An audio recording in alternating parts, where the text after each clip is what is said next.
At this particular point, if you look in the agenda, we have now reached a moment in time where I have the pleasure of introducing a gentleman that him and I go back, gosh, mid-'80s. Got to be at least that, eh, Pat? At least that. Pat Byrne has come a long way.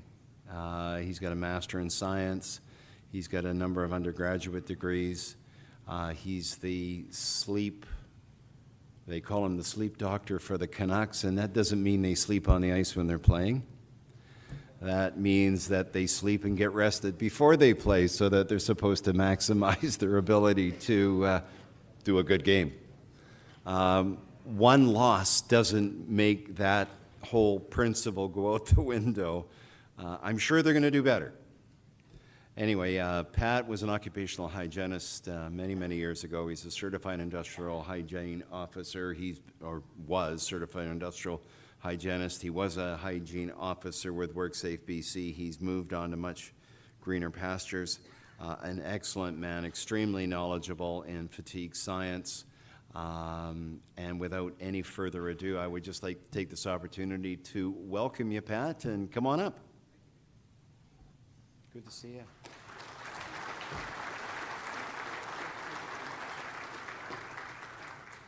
I'm going to move that up. My mic on? Hello? Hello? Is this on? I don't know. I'm going to talk anyways. I just wanted to, I'm always impressed. I've been involved in occupational health and safety for over 30 years, and I'm always impressed when people will take a Saturday out of their lives and come and sit down and really learn and really care about themselves and really care about their colleagues. And I think it's really important, and I thank you guys for being here today. I want to tell you a little bit about my journey and how we got here. I'm not talking about the float plane ride, but a bit further back. I'm a BC boy. I was born in Langley. My father is a carpenter, and my mother is a bookkeeper. I spent most of my life growing up in Fort Nelson, when the Alaska Highway was a dirt road. I never watched television until I was 14 years old. We moved back to Langley, finished high school, went to Western Washington University. As Peter said, I did a master's in biochemistry. Came back to Canada and was fortunate to get a job at WorkSafe BC, where I worked as a hygiene officer for 8 years. I traveled all over the province, and I see some faces here, people I traveled with and worked with. They're still in the field. And then I spent 4 years in the board's legal department, where I was in charge of what's called asbestos litigation. So we were suing asbestos companies, mostly in Europe and in the United States, collecting money for injured workers. That was quite successful. And then when that project was finished, I was appointed to the appeal division, and I sat for 9 years as an appeal commissioner. And at that time, I was also the Canadian director on the board of what's called the IOH, or International Occupational Hygiene Association, which was an arm of the World Health Organization and the International Labor Organization.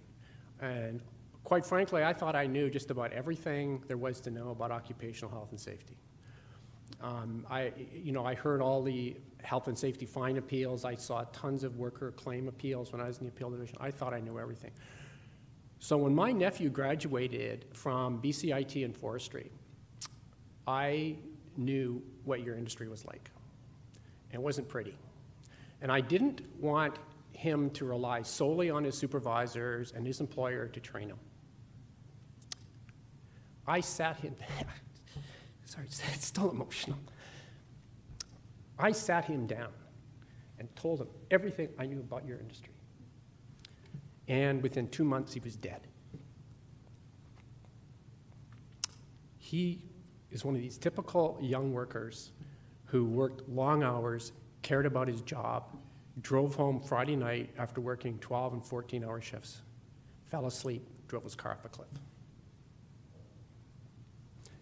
Absolutely nobody I knew in the industry was talking about fatigue as a work-related accident, work-related problem. You never see his name show up on those lists, and you still don't. Fatigue is now globally one of the biggest health and safety risks anywhere. We work extensively in Australia, Europe. We have operations. We sell our technology and our systems in over 20 countries. What I want to share with you is, and don't tell CNN I did this, but a couple of years ago they had a great program on sleep, and I took a 5-minute clip out of that really, I think, sets the tone and talks about what the issue is in our society around sleep and fatigue. So if can you run the video? Thanks. Don't see it.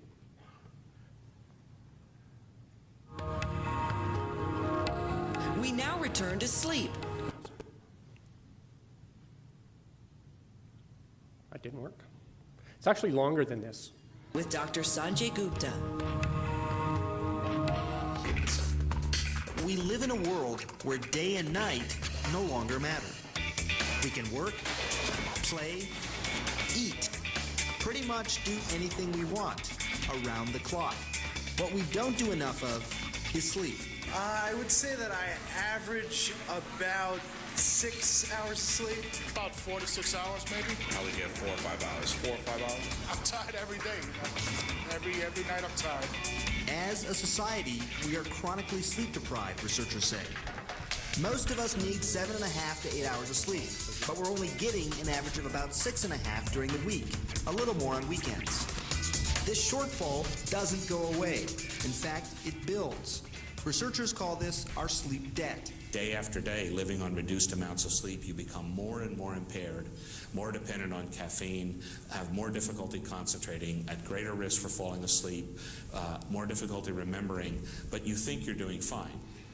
The facility is set up to control those factors that typically influence sleep-wake behavior. David Dinges runs a sleep and chronobiology lab at the University of Pennsylvania. Sensors. His lab deprives healthy people of sleep to see how they do. The baby cried and upset her Mother. George could not believe his son stole a Quarter. Blue, red, green. Stay up for 24 hours like this test subject, and you're likely to perform as well as someone who's had a couple of drinks. Here's something else. Experiments show for the vast majority of people, sleeping 6 hours a night for a week will result in mental lapses and sleepiness, as severe as if you'd stayed up all night long. Long-term, lack of sleep can have serious consequences on our health. The less you sleep, the more likely you are to die of all causes, or to have a heart attack or a stroke, or to have diabetes, or to have weight gain. My name is Tom Callaghy. I'm a professor of political science at the University of Pennsylvania. You don't have to wait years for fatigue to take a tragic toll. It can happen in the blink of an eye. My wife and I were coming back from a dog agility show in Virginia, and we actually left in the middle of Sunday afternoon, and it was a gray, sort of overcast day. It had been drizzling, but I was getting sleepy. I turned on the radio, opened the window a little bit, I moved around, and I actually had my hand partway across the seat to wake her up. And the next thing I knew, I'd gone off the road and into the trees. Tom Callaghy's wife, Janie, died in that crash. Callaghy talks about the accident to warn others about the dangers of drowsy driving. My kids had a mother one day and something out the next. I mean, Kathleen said, my daughter said that Mom went away for the weekend, just never came home. In a first-of-its-kind study, the Virginia Tech Transportation Institute wired up 100 cars for a year to capture driver behavior. The cars got into 82 accidents during that time, and researchers say fatigue contributed to 10 of them. Here, we see a driver in the study nodding off for a moment and almost running off the road. According to federal estimates, drowsy driving causes 100,000 crashes a year in the United States, resulting in 1,500 deaths and 71,000 injuries. Dr. Charles Seisler is chief of the Division of Sleep Medicine at the Brigham and Women's Hospital in Boston. Every second in this country, somebody is nodding off or falling asleep at the wheel. And every 2 minutes, that's 30 times an hour, there is a fall asleep crash on our nation's highways associated with people who haven't gotten enough sleep at night. If you are nodding off, experts agree. pull over immediately. If possible, find a place to stay. If not, drink a cup of coffee and take a half-hour nap. When you wake up, the caffeine will have taken effect. Still, give yourself another half hour before you start driving again. The latest research shows that grogginess right after you wake up can also be dangerous. Fatigue can have catastrophic results in many areas, not just driving. Engines beginning throttling down now. The commission investigating the 1986 Space Shuttle Challenger disaster said overworked and sleep-deprived managers at Kennedy Space Center ignored known risks and allowed the launch to take place. Challenger, go at throttle up. When the Exxon Valdez ran aground in 1989, the third mate was at the helm. He had slept only 6 hours in the previous 48. According to the National Transportation Safety Board, fatigue contributed to this 1999 American Airlines crash in Little Rock, Arkansas. The captain had been on duty more than 13 hours when he tried to land in a thunderstorm shortly before midnight. He and 10 passengers died. 134 passengers were injured. And the NTSB says fatigue played a role in the 1997 crash of Korean Air Flight 801 into a hillside in Guam. The cockpit voice recorder picked up the Korean pilot uttering the words "Jungmal Ro, Jolri Su," really sleepy, as he made his final approach. 228 people died.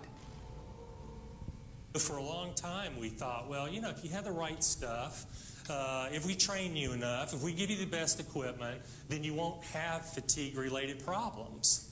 But now we know that that's just simply not the case. John Caldwell is the lead researcher for the Air Force Fatigue Countermeasures Program. The NTSB had a report basically saying that there were more commercial accidents in crews that had been awake longer than in those that had not. Your reaction time is slower. Your attention span becomes shorter, your memory is somewhat impaired, and so all of those are bad things when you're having to rapidly assimilate information, when you've got a lot of people's lives at stake, dependent on the accuracy of your performance. Thank you. Just a couple of things. Dr. Caldwell, who was on there shortly after this video was made, we recruited him away from the Air Force to our company, and he spent 3 years helping us design the fatigue risk management systems that I'm going to talk to you about today. We've come a long way in our society around a lot of different issues. As an example, when I first joined WorkSafe BC, it was called the Workers' Compensation Board back then. People were smoking at their desk. I joined there in 1980. Everybody in the office smoked. Everybody smoked, but a lot of people smoked. It was normal. It took many, many years, decades, for that whole evolution, not just at the Workers' Compensation Board, but in every organization, in our society, to slowly educate people and to put in systems and structures that change that health risk. People still smoke today? Of course they do, but they smoke a lot less. And they don't necessarily, and the way the systems are set up, they're not contaminating other people. Same with drinking and driving. Things don't just change overnight. When I was in university in Washington State in the 1970s, it was perfectly legal to drink and drive. You couldn't be over 0.08, but you could sit and drink in your car. I got pulled over in my old station wagon on Interstate 5 by a Washington State Patrol with a burnt-out taillight. And while he's writing my ticket, I opened up a can of Coors and had a chat with him. Things have changed a little bit, although a police officer in the States told me you can still do that in Montana, apparently. But our society changes. Seatbelts were first introduced in cars in the 1960s. It wasn't until 1984 that the first U.S. state had a law requiring seatbelts, and that was New York. When I first started to drive, I didn't have there weren't even seatbelts in cars. Now I can't get in a car without putting a seatbelt on. I feel naked. I feel scared driving without a seatbelt on. So it's all part of this evolution. And what I want to talk to you about today is how we manage fatigue as a society and as organizations, and how this is starting to evolve. I can guarantee you that if I'm here 5 or 10 years from now meeting with you in this room, you're going to be absolutely appalled about what you're doing in your workplaces right now around fatigue. I'm going to show you some of the information, real information we collected from some of the workers from Western Forest Products and from Tolko Industries a little later on. It'll shock you. I'm not sure how to change the slides up here. Will I have to do something? Oh, there you go. So this is one of the slides. As Peter mentioned, I've been working with the Vancouver Canucks now. This is my 6th season there. We also work for a lot of other professional teams. We work for the Dallas Mavericks and Seattle Sounders and soccer programs, Olympic programs. This is one of the slides that I gave with the Canucks. I trained the players and coaches last weekend. And what it really is called a human performance model. Thank you. And so this applies to all human beings. So with respect to the Canucks, in terms of whether they win or lose games, on the left-hand side is all of the parts about getting the human being ready to play. On the right-hand side is everything else that goes into winning and losing. So you got coaching and strategy and talent and skill, luck, officiating, equipment. You pull any one of those things out, you can lose a game. You can break a stick, you can lose a game. You can have tired referees, and I've worked with some of the NHL referees over the years. These guys, the pros fly on charter jets, and I've been on them. The referees fly commercial like the rest of us. And I talked to one referee who said, look, I did a game in New York, and I had to do one night, and the next night I was doing it in LA. They're tired, they make mistakes. So that's all part of it. What I wanted to share with you is exactly the same human performance model that we use for everybody else in your industry. It's exactly the same thing. The only thing's different is probably officiating. You probably don't have a whole lot of referees in your industry. But it's exactly the same thing. Sleep is part of your ability to be prepared to work, your ability to be prepared to carry on with your life in a safe way. So talk a little bit about, and I'm going to show you a couple of science slides here, so don't get scared about it. So Biology 101. We are what scientists call diurnal animals. We are biologically programmed, built into our DNA, to be awake in the daytime and to sleep at night. We're not raccoons, we're not owls. And so when you stay awake when it's dark out, you pay a price for it. And it's a measurable price. You pay a price in terms of safety, you pay a price in terms of health, and you pay a price in terms of performance. We live in a 24/7 society. That is not going to change. But what can change is how we manage that and how we prepare ourselves for that.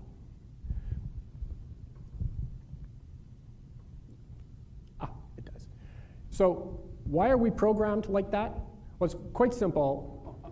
We are, when we get exposed to sunlight, it blocks what's called melatonin production in your body, the sleepy hormone. So when it's light out, you're supposed to be awake. Right?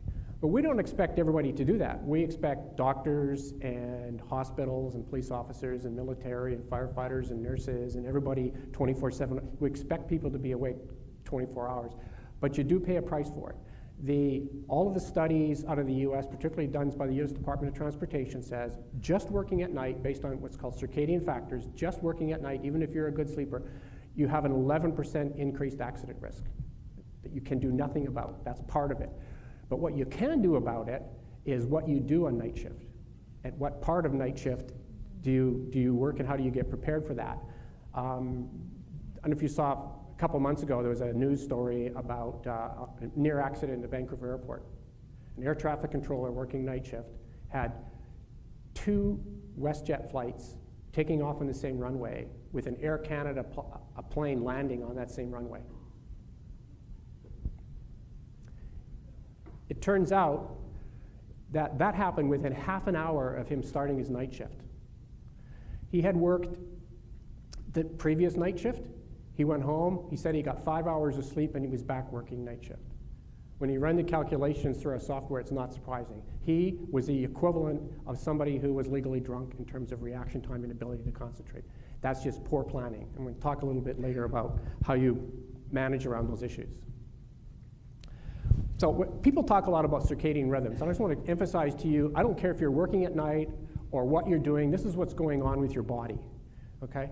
Your body temperature drops off at night because it's trying to make you go to sleep. Okay. Your stress hormone, cortisol, peaks when the sun comes up, and it's your wake up drug. And what's really hard for shift workers is you're coming off a night shift and you get exposed to light and you can't sleep. It's very difficult for night shift workers to get to sleep. That's because of that. As a matter of fact, some of the mines we work with in Australia are trying to change the structure of their shift work so that the night shift people actually are into their cabins sleeping before the sun comes up, so they don't have that effect, or certainly reduce it. Growth hormone. So your growth hormone is dropped during the day and helps you repair your body during the night. And so if you're awake at night, you can't take advantage of that. This is just a couple of examples. And the same with urine output and digestive system. So what happens at night is your entire digestive system shuts down. It expects you to be asleep. So the kinds of food that you can actually eat and digest and take advantage of on night shift is completely different than it is in daytime. So talk a little bit about how we measure sleep and how we measure fatigue and how those two interact. There's only really three ways to measure sleep. One is what's called polysomnography, which you see the picture up there on the left with all the electrodes all over your head, and you sleep in a hospital bed and they measure all your brain waves. That's the gold standard. That's how they actually measure sleep. If you ever had people have been tested for sleep apnea, those sorts of things, that's the kind of test you go through. The second is what's called actigraphy, and it looks like this. It's just a wristwatch. And we manufacture one, and there are other models around. And it's been around for over 30 years. And what it does, it measures motion on your wrist, and it converts that through a sophisticated algorithm into sleep-wake cycles, and I'll show you what that looks like. This is what the Canucks wear and other pro sports teams and other people wear. And when you put the watches on the people in hospital beds, it turns out the watch is 94% accurate. It's incredibly accurate. Self-reported sleep is 50 to 60% accurate. Most times it's basically a coin flip. A lot of work done at Stanford University, where they actually had watches on people, particularly their sports players, and then asked them to keep a diary for 2 years on their sleep. And on average, most of the players reported sleeping 70 more minutes a night than they actually got. Turns out we're actually really good at knowing when we get into bed and really good at knowing when we get out of bed. But what goes on in between in terms of the sleep quality, people just don't know. For example, waking up a dozen times a night is perfectly normal. You don't wake up enough to really be conscious about it. I was going to show you, this is we won't get into this, but typical kind of brainwave, so they can tell what stage of sleep you're at. And this is what we call it a ready band. It's just a piece of actigraphy.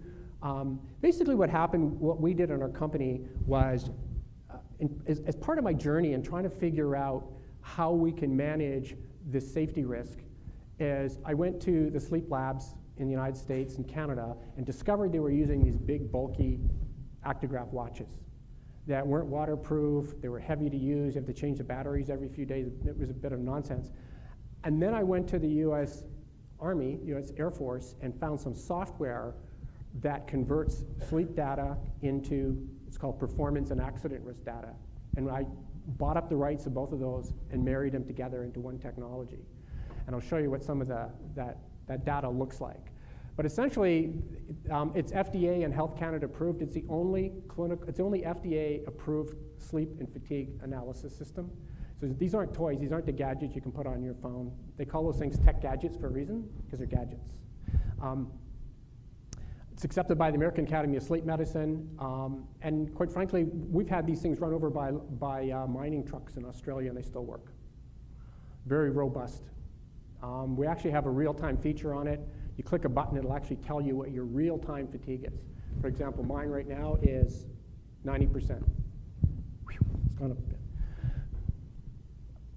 So that's how we measure sleep, and you can do that in the field. Okay. In fact, what we did with 40 workers, 20 from Western Forest Products, 20 from Tolco, sorry about that, wore those watches for several weeks at a time, and I'll show you what the results of that is in a few minutes. So how do you measure fatigue? So fatigue is not really an elusive concept. Fatigue is an objective standard. So it's measured with what's called the PVT. It's just like a Game Boy, a little reaction box, and a random light shows up and you have to react to it. So it measures your reaction time, and it measures your ability to concentrate. And that's what's used in research. When you talk about sleep and fatigue research, That's what they use. You no point asking people, self-reported sleep and self-reported fatigue is basically garbage information. The great thing about the internet is there's tons of information on it. The bad thing about the internet is there's tons of information on it. And so a lot of the early sleep and fatigue work that came out is all based on self-reported sleep and fatigue, and quite frankly isn't very good. I'm going to show you a couple of, I think, really, really important studies done, one done at Walter Reed Army Research Hospital and one done at the University of Pennsylvania with Dave Dingus that you saw in there and some other folks. I'm going to come back to this in a minute. So what you're looking at, I just want you to look at the left-hand side here. And what they did was they took groups of people and put them in a lab for 14 days and measured their sleep with polysomnography. And every so often they had to take the reaction tests. So what you're looking at on that green line, that bottom line, is the reaction scores of people with 8 hours of sleep. So it doesn't change a whole lot over 14 days. And up, obviously bad, those are the mistakes they made. The middle line is people with 6 hours of sleep. And the top line, people with 4 hours of sleep. If you get 4 hours of sleep for 14 days, your reaction time is crap. But what's interesting about this study is, if you look on the right-hand side, they ask people to self-report their fatigue. You tell us how tired you feel, how fatigued you feel. And what you see here is the self-reported sleepiness. And it's not like these people are lying to us. It's a phenomenon called renorming. So how you feel about yourself today is going to depend on how you felt maybe yesterday or the day before, but not last week or the week before that. So what happens, and this is why this is so insidious in your industry and why it's insidious in pro players, and I've had this ongoing discussion with a few Canuck players, I won't name who, exactly the same thing, where they're getting 6 hours of sleep and they say, I feel fine. I said, don't confuse how you feel with how you can perform. Those are two completely different things. So what happens in our society is, and you hear this all the time, people go, I get 6 hours of sleep, I get 5 hours of sleep, I'm fine. Well, maybe you're surviving, but you're not fine. We know on objective testing you're not doing very well. And we see a lot in our society. In fact, I saw an article yesterday, and I find this absolutely astounding, and it's part of the cultural change I think we need to make in our society, is you see these lists of the top 18 or top 20 famous people who sleep 4 hours. It was a list came out yesterday. Guess who they are? Movie stars, politicians. Right? There's absolutely none of the lists I have ever seen include professional sports players. None. Professional sports players attribute more sleep to success. So why do these famous business people attribute less sleep to their success? Because they're lying to you. We put watches on some of these people, and they're getting a lot more sleep than they say. It's just part of this aura that they try to create around themselves, that they're better than everybody else. They can succeed. They can fight biology. It's all nonsense. You look at who won Wimbledon this year. Headlines for both of the women and men's winners at Wimbledon, both said they slept 12 hours on a regular basis to maximize out their reaction time. And in fact, the woman, I'm sorry, I can't pronounce her name, said she even napped before the match that helped her max out her reaction time. So what happened after the first Gulf War, Desert Storm? The U.S. Army, most of the fatalities during that war were due to friendly fire from fatigue. So the U.S. Army set out, they spent 12 years and over $20 million creating a software program that converts your sleep data into performance, your PVT reaction time scores. So you don't have to have people take reaction time scores. They actually can predict that. And you don't need to know, it's not going to be on the test later, but this is what it is. It's quite a sophisticated model. And so what I just want to show you is how this works. So what you're looking at here is another sleep restriction study. This was done at Walter Reed Hospital. So on the left-hand side, you see all of those people in a sleep lab getting 8 hours of sleep a night. And that's all their reaction scores, reaction tests, doing very well. These researchers flip things over, so down is not good. Then on the red line, you see the real reaction time scores of people with 3 hours of sleep, 5 hours of sleep, 7 hours of sleep, and 9 hours of sleep. And then what you see on the far right-hand side is they gave each of those groups 8 hours of sleep for 3 straight nights. And how did that change their reaction time? Not very much. It's because recovery from sleep loss takes a lot longer than you think. And we've got some software, I'll show you some of that. That was part of the lessons that the Canucks learned. It's recovery and how long it takes to recover. If you recall, I don't think I'm telling any big secrets, but in the old days, the Canucks used to lose a lot of their first home games after road trips because they didn't understand this concept. They would fly back from New York and end up in Vancouver and think they've got a day to recover their sleep and then they'd have a game the next day. They'd get their butts kicked. And so once we had real sleep data and we're able to show the team what was happening, they'll now stay in New York, get some sleep, fly back in the daytime.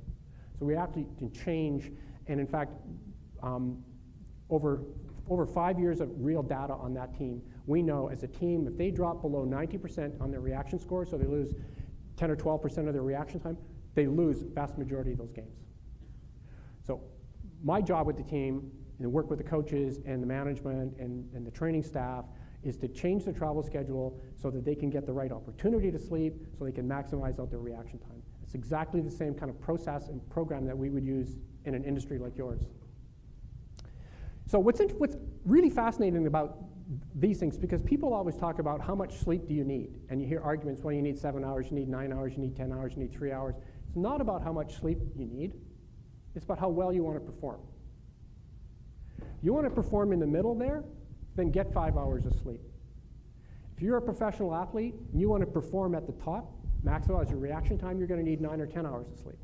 So it's not really about your sleep, it's about how much sacrifice you're willing to make in terms of health and safety and performance. The other interesting thing is, because the other myth is that there's a lot of human variability around sleep. Not so much. There's a lot of human variability around how much sleep we get. But in terms of performance, if you look at the error bars around where all of that data is, they really don't cross.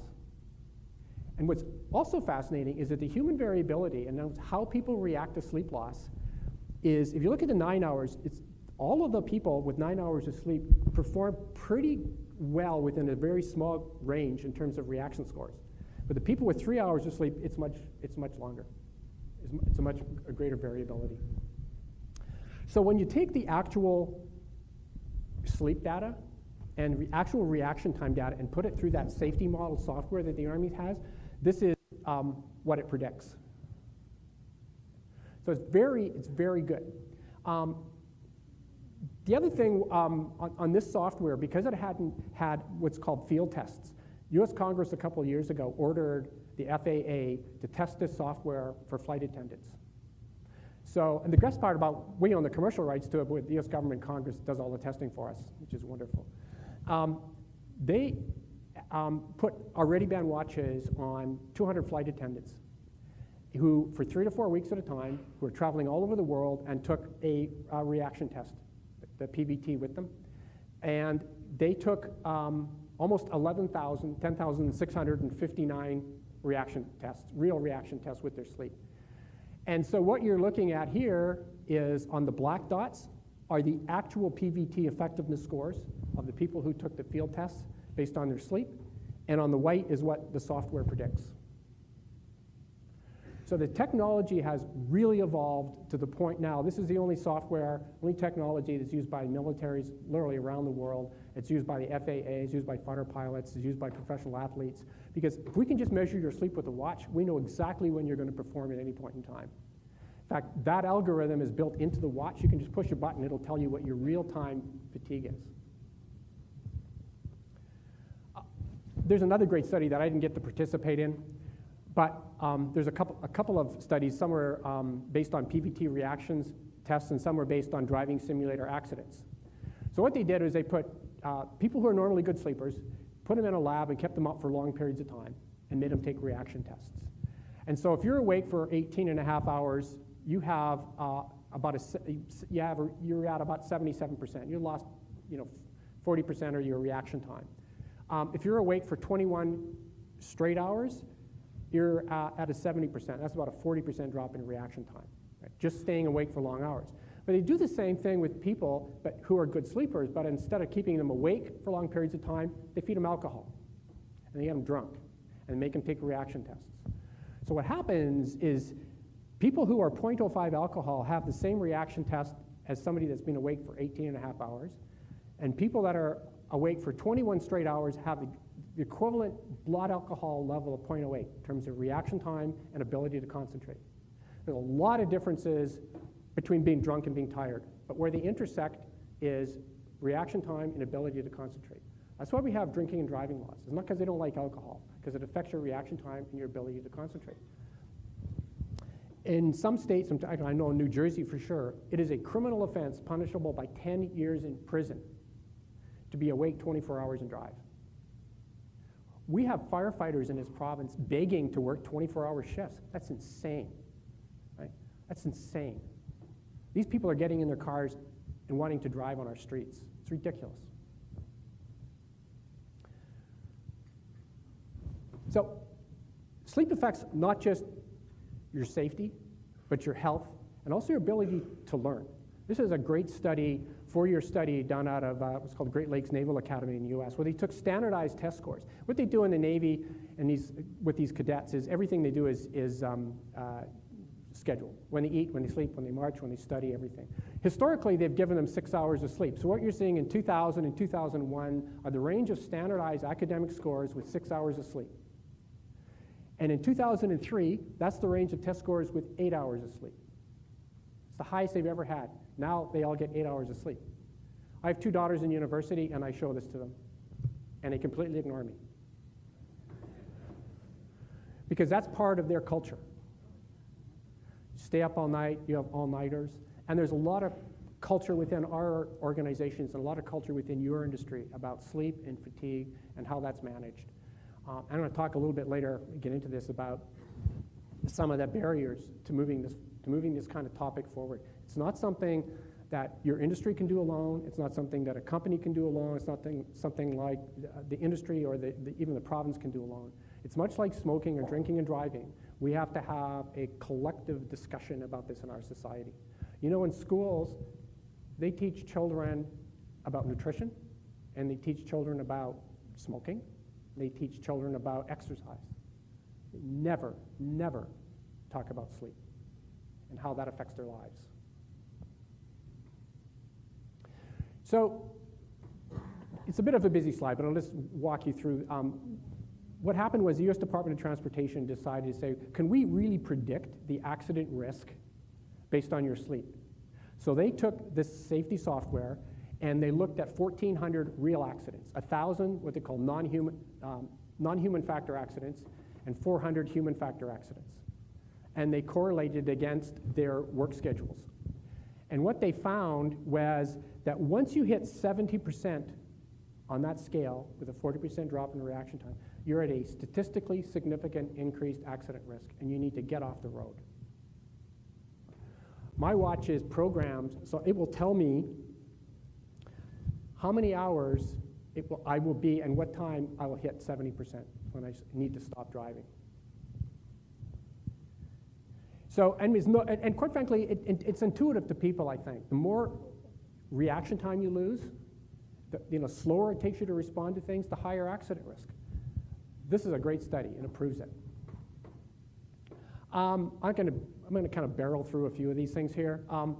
So we know it improves performance, whether you're an athlete or whether you do what I do or what you do. But they can actually measure things like running speed and how they shoot hoops and all that sort of business. And that's one of the reasons the Dallas Mavericks use our technology. They just started using it this year. Is because they want their players to perform at maximum.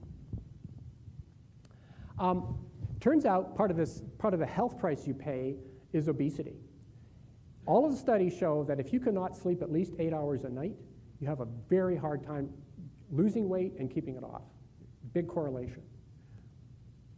A lot of stuff around sleep and pain.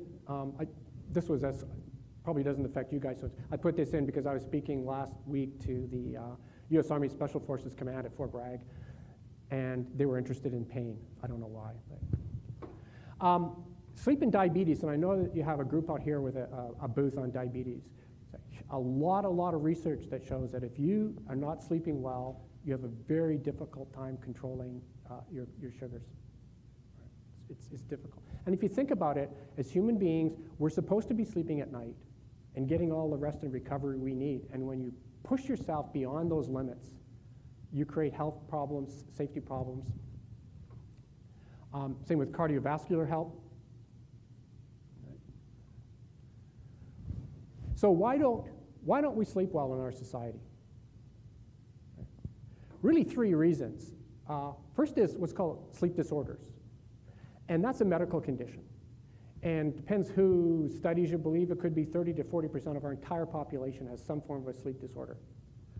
Things like insomnia technically isn't a sleep disorder, but it's pretty prevalent. Restless leg syndrome, sleep apnea, there are about 80 different medical sleep disorders. If you don't get properly diagnosed, a lot of people go through their life not even knowing it. I've talked to a lot of people who had sleep apnea who it's treatable, and once it's treatable, you put on a CPAP machine or whatever it is, it's like the fog lifted out of their brain. And they go, I didn't know life was like this. We walk around in this fog all the time. The other, what we call work-related or environmental factors, that is to do with how work schedules are designed. In other words, does your work schedule give you the opportunity to sleep when you need to sleep? And that's exactly the same thing we do with pro sports teams, providing that right opportunity. I don't know if I mentioned the firefighter schedule, what that looks like. Terrible. Right. They currently work 2 10-hour days followed by 2 14-hour nights. One of the most dangerous schedules you can work aside from a 24-hour schedule. We know those guys are getting 3 hours of sleep between night shifts and driving on the road. That's a systemic issue built into their work schedule. Jet lag, I mean, I know I suffer from that myself, and other sort of environmental factors. For the Canucks, for example, we know it takes them many hours to get to sleep after games. So we calculate what that is. I can't tell you what it is because it's a trade secret. But we know what that is, and we know that there's a window when they're going to be awake. And so we try to get all that travel, get them into the next hotel in the next city if we can within that window. Because they're going to be awake anyway. So if you can travel, you can travel. Right? And the third, which is what's called self-imposed factors, which stay up on the internet, play games, play on your smartphone, watch movies, party, do whatever you want. What's really dangerous is when you see people who have all 3 or 2 of those. Someone with a sleep disorder with lifestyle issues. One of the issues, I don't know what the age demographics are in your industry. Certainly in pro sports, there are a lot of guys and women who are under 25. And if you're under 25, your brain is not fully developed yet. You still have what's called adolescent circadian rhythms. It means you're biologically programmed to stay up late and sleep in the morning. Okay? My dad used to call me lazy, still does, but that's a natural part. But our society doesn't take that into account. We get workers up early, we get students up early, and it's very difficult because that's part of the whole culture we have around how we do business in our society. And we need to take that into account. We definitely take that into account with the pro teams we play with. They don't have the early morning practices anymore. They let them sleep in. Like we set a system up for some of the pro sports teams we work with. They actually get a text saying the night before saying you need to set your alarm, you need to sleep until 9 o'clock. This is what you need to do to prepare yourself for the next game. So I'm just going to show you briefly what a sleep report looks like from the actigraphy here. So what you're looking at so I can't do this, but each one of those horizontal lines on the left is a 24-hour day. And the blue is sleep, and the black line is when you're awake. So you can tell when the person gets to sleep and when they wake up and how many times they wake up at night. On the right-hand side, you get sort of general statistics about how many hours of sleep you get, how long it takes you to fall asleep, and all of that sort of business.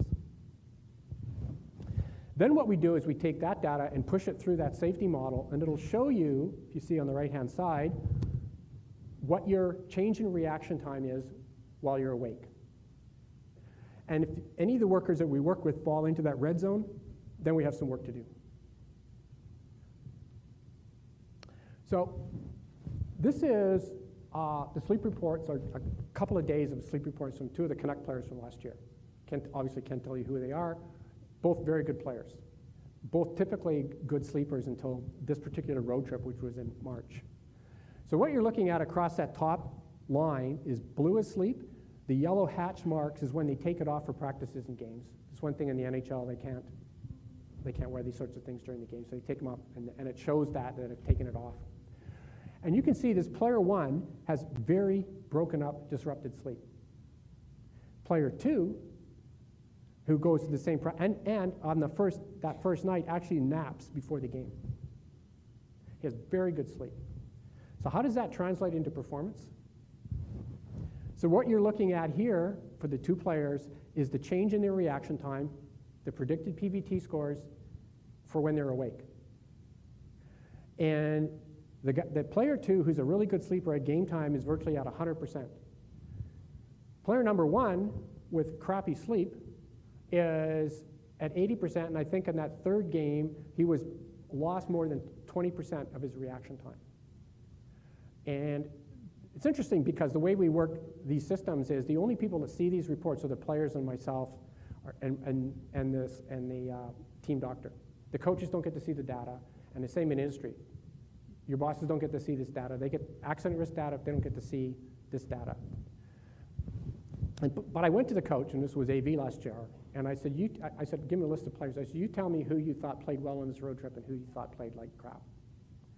And player number 1, who was normally a good player, played like crap. His words, not mine. We know that reaction time affects performance. Okay, I want to talk a little bit about some of the data that we collected from your industry. This is 39 people, and I put them both together from both sawmill industry and logging industry. So here we have, on the left-hand side is the number of people in each of those groups, and on the bottom is the number of hours of sleep that they got during the few weeks they were wearing the Ready Band. So most of the people are getting 4, 5, 6 hours of sleep. No one out of that 39 people had 8 hours of sleep.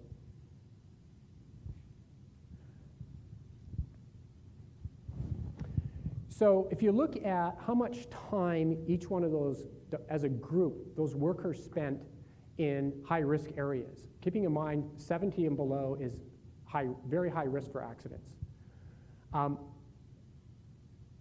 It's shocking. 36% of the workers spent 20% or more of their time at a high risk. And 18% of the workers, that's 1 in 5 workers, spent 40% of the time at an extreme accident risk based on their reaction time and ability to concentrate. You guys have a problem in your industry. You're not alone. We do tons of work in the Australian mining industry. The schedules they work, those people, is horrendous. You think about this, they work 7 12-hour days, 7 12-hour nights, and they get a week off. And most of these mines are fly-in, fly-out mines. So it means these guys are getting up at 2 o'clock in the morning, driving to an airport, flying in 3 or 4 hours to a mine, working 7 12-hour days, 7 12-hour nights, and flying back to spend a few days with their family. I've been out there. I've gone on that route with these guys. It's like 45 degrees Celsius out. They got killer snakes. They got cobras under your hut. And it's not a pleasant place to live. If you're interested, they're trying to hire 7,000 tradespeople, so I'll give you the card if you want to go do that work. Not pleasant. But what they discovered, and actually looking at real objective data in that industry, was that there were 2 periods of time where they're having most of their accidents. At the end of the first day shift, and at the end of the last night shift. And if you looked at the data, what was happening is the workers were awake 18 hours at the end of their first day shift because they're getting up so early. These guys would travel sometimes 7, 8 hours before they even started their work shift. So what did they do? They put in a rule that said if you're awake for 14 hours, you cannot do any safety-sensitive work. You can't drive equipment. You can't operate any machinery. We'll find something else for you to do. You can go do paperwork. You can do something, but you're not going to do something where you can injure yourself or injure somebody else. I've virtually eliminated those kinds of accidents on the day shift. Night shift, more of a problem. What they discovered was having workers work 7 12-hour shifts, night shifts, is just stupid. Their productivity drops off like crazy. They just weren't getting the productivity out of it. So what they did was, on the last night shift, they actually they shut the mine down, they put a skeleton crew on, and they sent the workers back to sleep for 4 hours before they flew them home. Lost no productivity, eliminated that whole section of accidents, and the workers were actually happier. They got home and got to spend more time with their families because they weren't spending the first 3 days sleeping. Right? So there's solutions to these problems if you know if you can diagnose what the real problem is.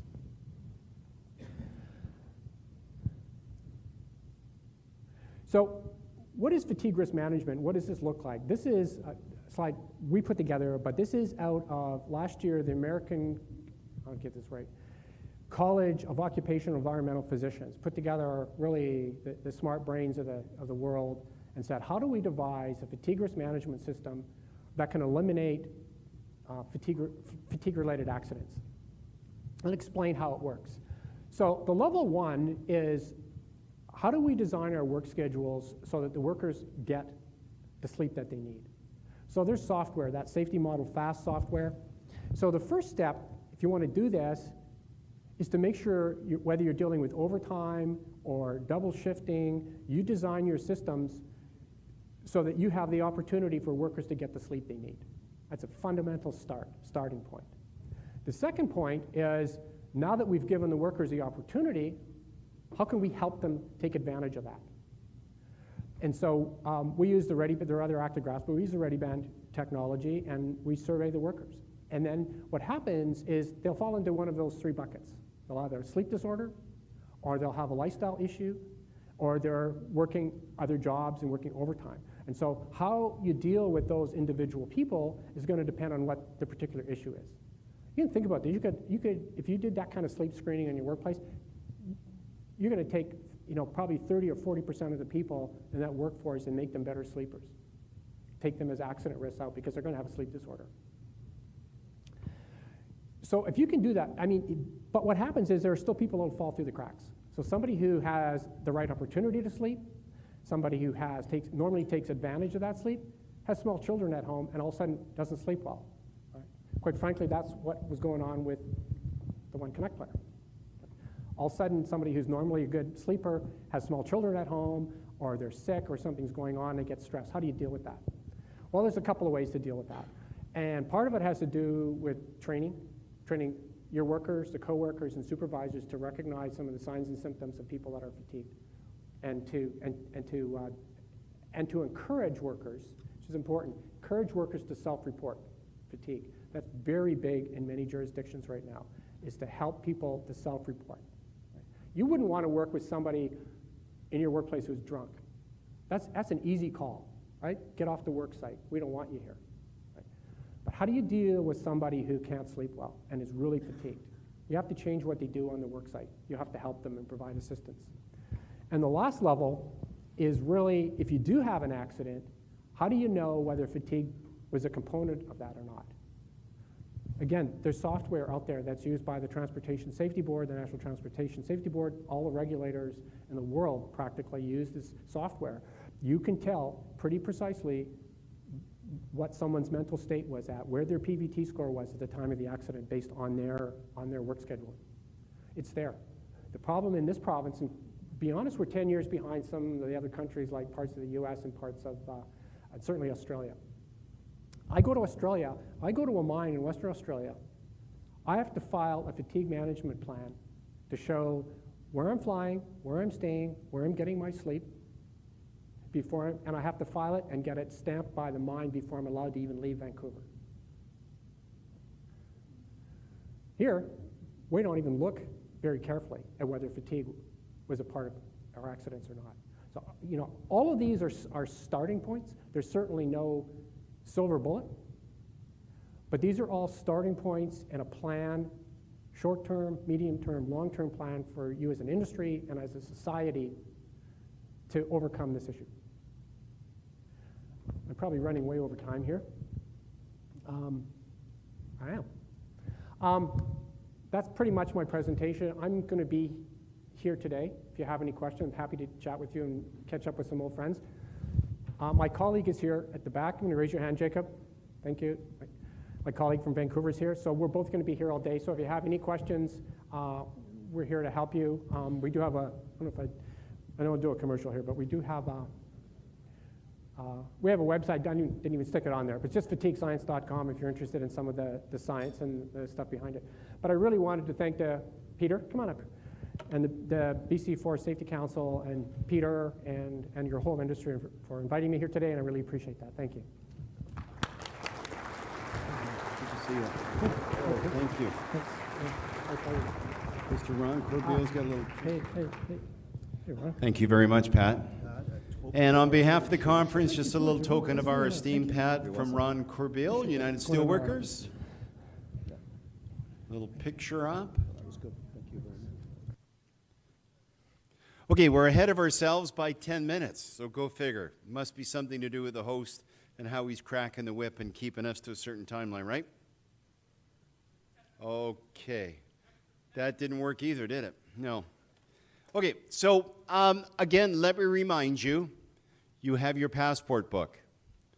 If you want an opportunity and you want to end up getting a really sweet camera, you gotta go and visit all the trade booths and get that stamped, okay? If you want any draw prizes, you gotta tear up that ticket and put half in and keep the other half. If you drop it on the floor, I see it, I'm gonna pick it up, I'm gonna put it in my pocket, because I have no way of knowing who dropped it. Now, we also got some silent auction items out there, and there's one sweet auction item out there that I don't know if many people have seen, and it's 2 tickets to the Vancouver Canucks that have been donated by the Vancouver Canucks, and it's in section 113, I think, row 25. And if you have any idea about the arena and its setup, that is a pretty sweet location, my understanding. I could be corrected wrong, but I think it's probably around